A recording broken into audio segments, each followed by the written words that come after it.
deep thinkers. Hey, audacious leaders. Welcome back to Inkoyo Unscripted, your weekly dose of unfiltered insights at the intersection of law, leadership, and learning. If you're new to me, hey, I'm Inkoyo, lawyer, futurist, mom, and sometimes politician, eager to push the boundaries of what's possible. I'm thrilled to chat with us today because we are going to get into the getting into about accountability. This conversation is about accountability and the need for us to be more discerning about the types of leaders that we select. So usually if you're here, you may be in leadership already, you may be pursuing leadership. You might just enjoy me waxing poetic about what needs to be going on in the world. And one of the things that I will always say everywhere that I am is that leadership is an inside job first. And we need to make sure that as people who are leaders, who are aspiring leaders, who are evaluating, selecting leaders, that we are clear that the people we're putting into positions of incredible power and privilege actually deserve to be there. And not deserve because they have credentials or they were in this group or they hang out with these people or they have money, but actually because they're willing to do the deep work, the hard work of improving themselves so that they can lead others where they need to go. And so today I want to talk about accountability because I actually feel like everything that we think about accountability, everything that we've been told about accountability probably is maybe wrong. And I say that because I can tell y'all I'm an avid reader. That's why I call y'all deep thinkers and audacious leaders, because we like to think deeply and do differently.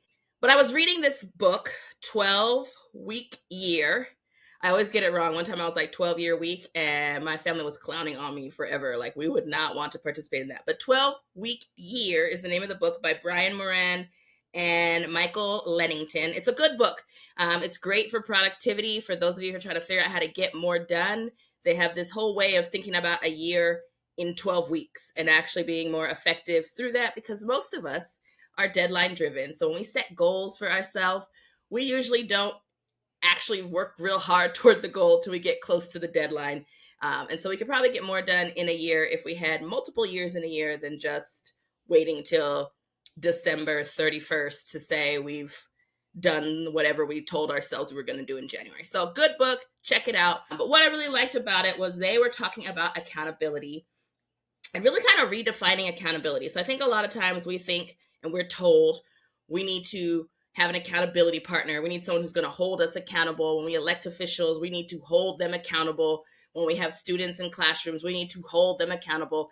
And a lot of times what that really translates into is like some sort of consequence process. Like if you do this, great, you might get this reward, but if you don't, we're going to, throw the hammer in. And I think it's interesting because I think culturally in America, we are really tied to this idea of punishment and retribution, which is funny for, a lot of reasons, but maybe hasn't really produced the results that we think, maybe isn't really doing all that it can. There's so much out there in the research and the lexicon about other ways to actually build environments that help people get to where they need to be.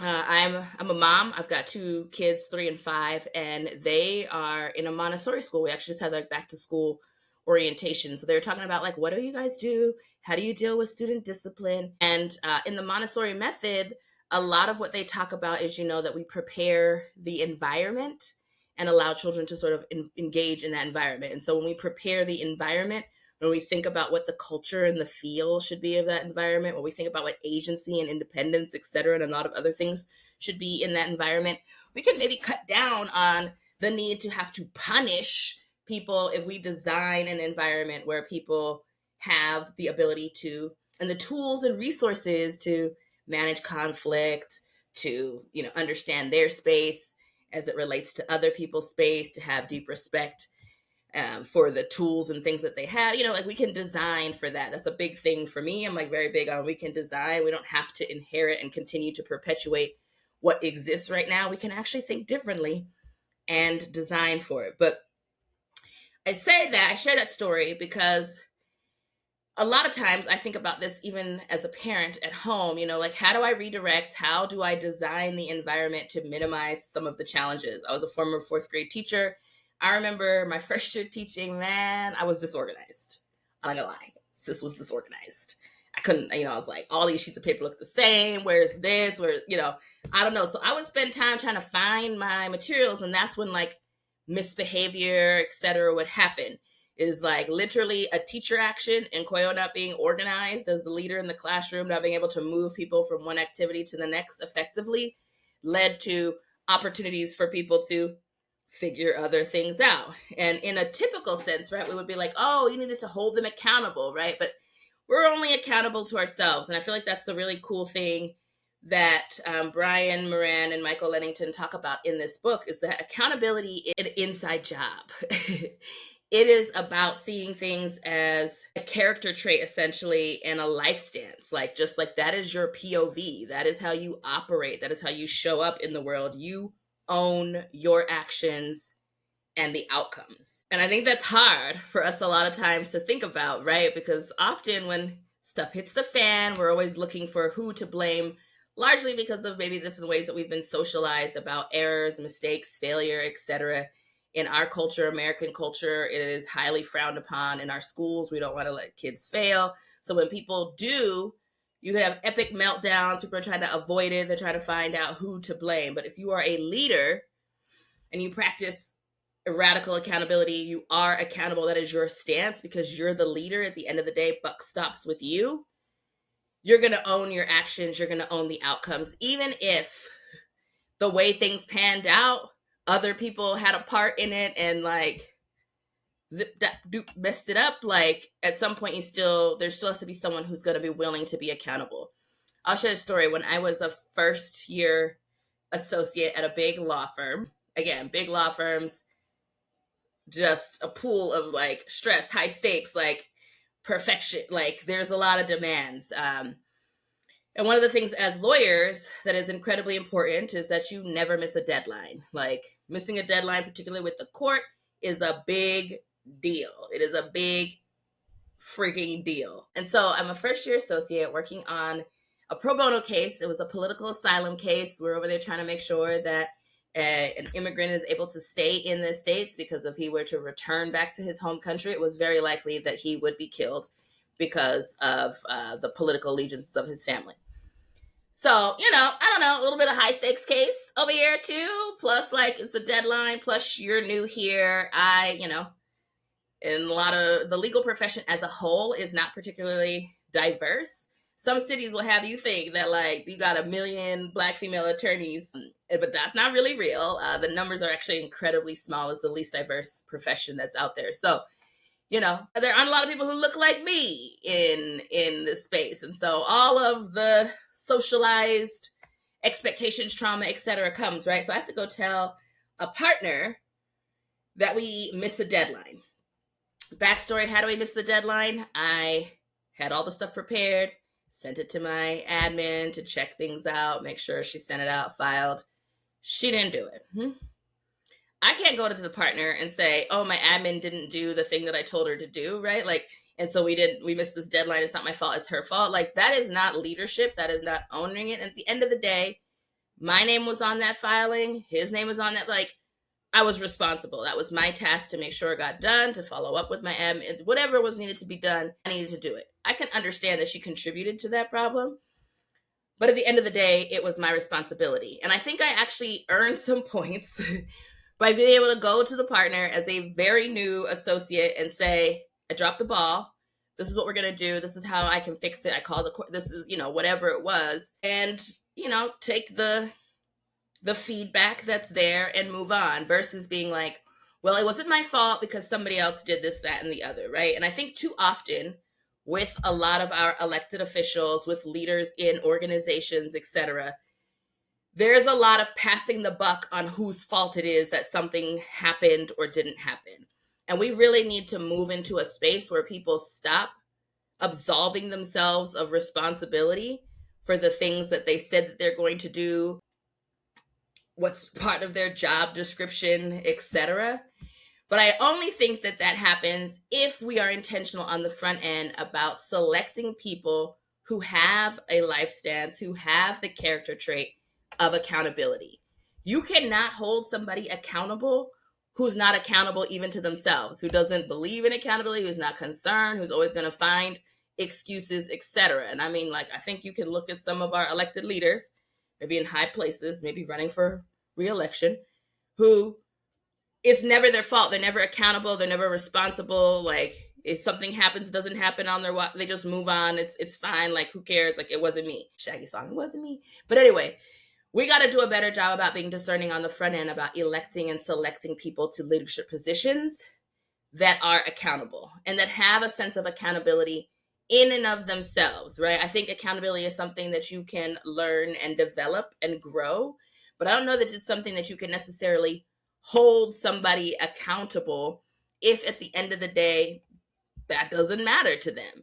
And so I think we really have to be intentional about better selecting leaders and ourselves as leaders growing in our ability to be accountable to ourselves.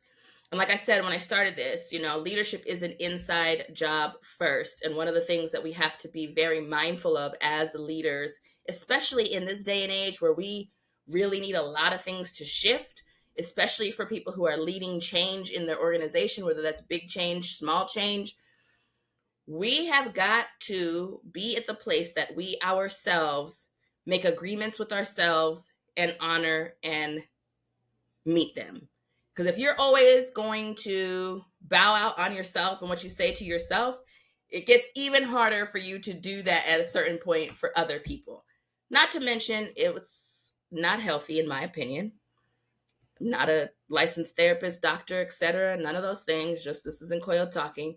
It is not healthy for you to be more accountable to the things that you tell other people that you're going to do than to the things that you say that you're going to do. If you want to grow as a leader, if you want to really transcend and be the visionary, the transformative person that's out there, the thermostat and not the thermometer, the one who leads the way, shows the way, goes the way, the one who is going to bring about change and opportunity for a whole host of people, you're never going to do that if you don't have trust and confidence in yourself. And you cannot have trust and confidence in yourself if you constantly break your own agreements with yourself. And so, as I'm always going to push out when we talk about leadership, we have got to be developing ourselves and constantly be in a cycle of continuous learning and growth so that we can meet the moment, so we can be prepared for the moment. Because I love to say also, we know change is constant, but what we have found is that the rate of change is accelerating. And so we all are going to have to shift and move faster and be able to process and grow and develop in a way. And we need to be selecting leaders who are intentional about continuously learning so that we don't have leaders in positions of power and influence who we absolutely need to be pushing and doing more to fight against systems that have not been benefiting most of us. We can't put people in that role who are stagnant, who are not continuing to adapt and adjust themselves to give themselves their own computer upgrade, right? Like, if you're still operating off of a 1980, 1970, 2008 mentality about what leadership looks like, what work looks like, what the future of society and the economy looks like, you're holding us back.